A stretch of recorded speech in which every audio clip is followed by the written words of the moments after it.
향후 10년을 이끌 유망주 16인의 이강인이 포함됐습니다. 홀란드, 비니시우스, 페드리 등이 포함된 현존 최고의 2000년 이후 출생자들이 망라한 명단인데요. 구공 채널이나 찌라시에나 나올 법한 내용의 출처는 무려 피파입니다. 소속팀에서도 주전 경쟁에 버거운 이강인이 홀란드, 비닐신 등과 같이 이름을 올린 이유는 뭘까요?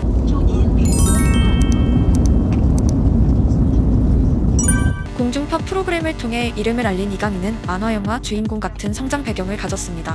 슛돌이 이후 스페인으로 건너간 그의 소식은 세계 톱 플레이어를 열망하는 축구팬들의 기대를 한몸에 받기에 부족함이 없었습니다. 제가 기억하는 그의 가장 첫 메이저 기사는 왼발 프리킥을 성공시키고 주목받았을 때입니다.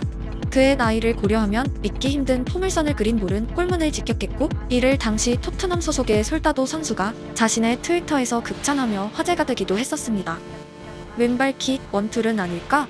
의심하던 필자의 생각을 보기 좋게 반박한 건 얼마 지나지 않아 우연히 구한 그의 풀경기 영상이었습니다. 오히려 킥력은 그의 수많은 장점 중 하나였고, 드리블과 경기장 전체의 선수를 살피는 눈은 성인과 비교될 정도였습니다. 실제 축구를 해본 사람과 TV로만 경기를 본 사람의 가장 큰 차이는 패스기를 찾는 게 얼마나 어려운지 체감하지 못하는 것입니다. 위에서 입체적으로 바라본 경기장에선 프리인 선수 골문으로 침투하는 선수가 한눈에 보입니다. 경기보다 중계나 피파 게임에 익숙한 사람들은 자주 말합니다.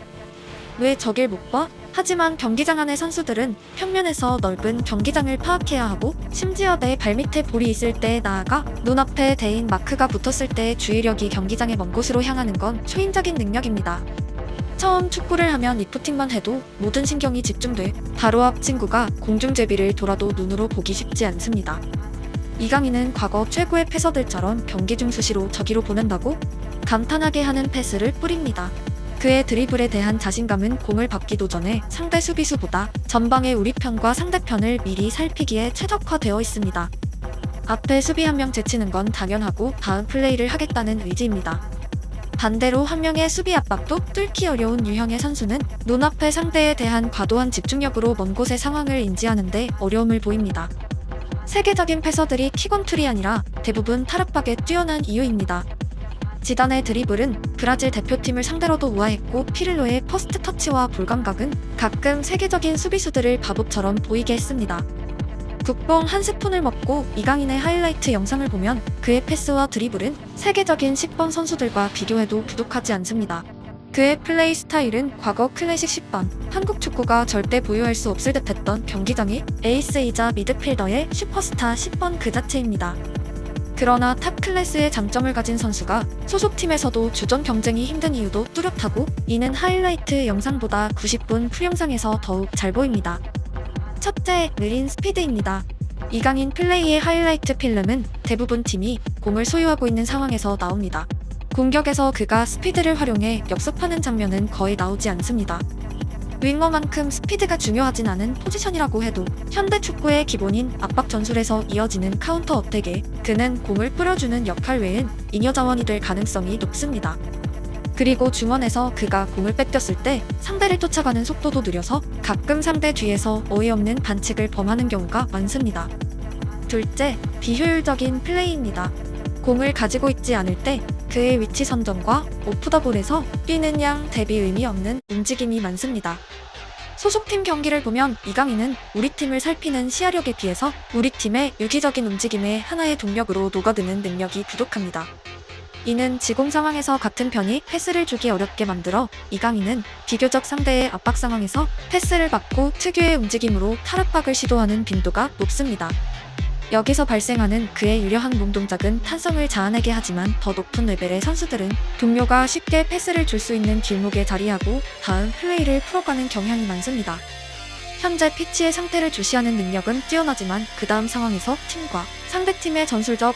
셋째, 현대 축구와의 관계성입니다. 과거 모든 빅클럽에는 이강인 유형의 선수가 미드필더, 다이아몬드 형태의 꼭집점이 되어 경기를 풀어가는 경우가 많았습니다. 하지만 근래 챔피언스 리그를 우승한 레알과 리버풀 같은 경우 전통적 10번이 빠진 포지션 플레이로도 상대를 압도하는 경우가 많습니다. 이는 유행을 넘어 현대 축구의 기본이 된 조직적인 전후방 압박과 현격히 빨라진 공수전환 속도 때문입니다. 공수전환이 빠르다는 것은 예전처럼 팀은 공격의 순간과 수비의 순간이 완벽히 나누어져 있지 않고 경기의 모든 순간 공수가 함께 진행된다는 의미이기도 합니다. 과거 세계적인 미드필더라고 하면 주로 전형적인 CM 유형의 선수들이 떠올랐다면 현재는 경기 전체에 영향을 미치는 박투각 형태나 포백을 도와 수비를 강화하면서 중원에서 압박으로 볼을 따낼 수 있는 홀딩 미드필더 자원들이 팀 승리에 더 큰 영향을 주고 있습니다. 공격에 특화된 이강인 선수가 소속된 팀에는 필연적으로 그의 아래에서 단점을 채워줄 유형의 선수가 필요한데 아쉽게도 마요르카와 국가대표팀 모두 약점으로 평가받는 유형의 포지션입니다. 이는 자연스레 대표팀에서 그를 멀어지게 했고 마요르카에서도 전경기 출장이 힘든 이유입니다.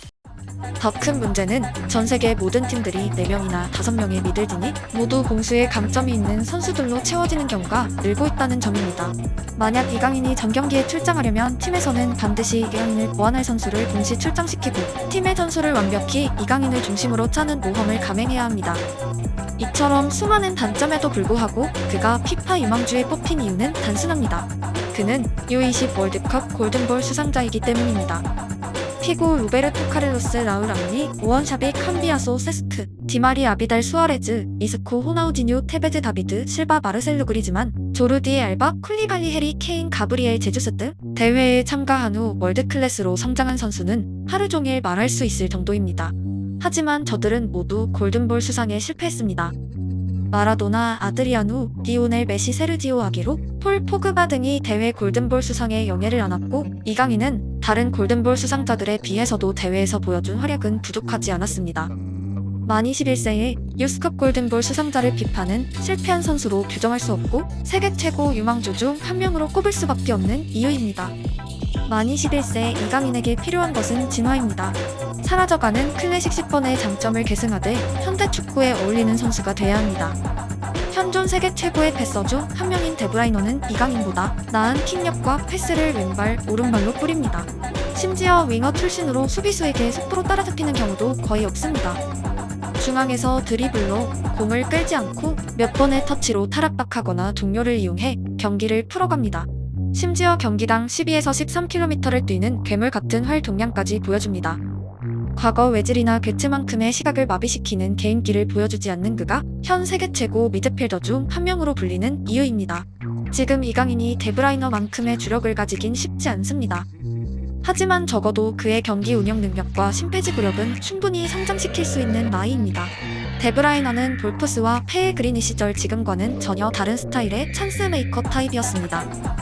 가르디올라 체제 이후 윙과 CM보다 아래로 내려오는 포지션 변화와 함께 라스트 패스만 보내는 선수가 아니라 팀을 전진시키고 공수 밸런스를 조율하는 마에스트로 플레이메이커로 완벽히 진화했습니다. 이강인의 나이를 고려하면 나열했던 수많은 단점을 희석시키는 장점의 부각이 가능합니다.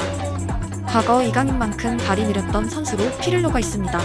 하지만 그는 상대의 다음 동작을 이미 예상한 듯 움직였고 경기장 전체의 움직임을 조정하며 경기를 장악한 선수였습니다.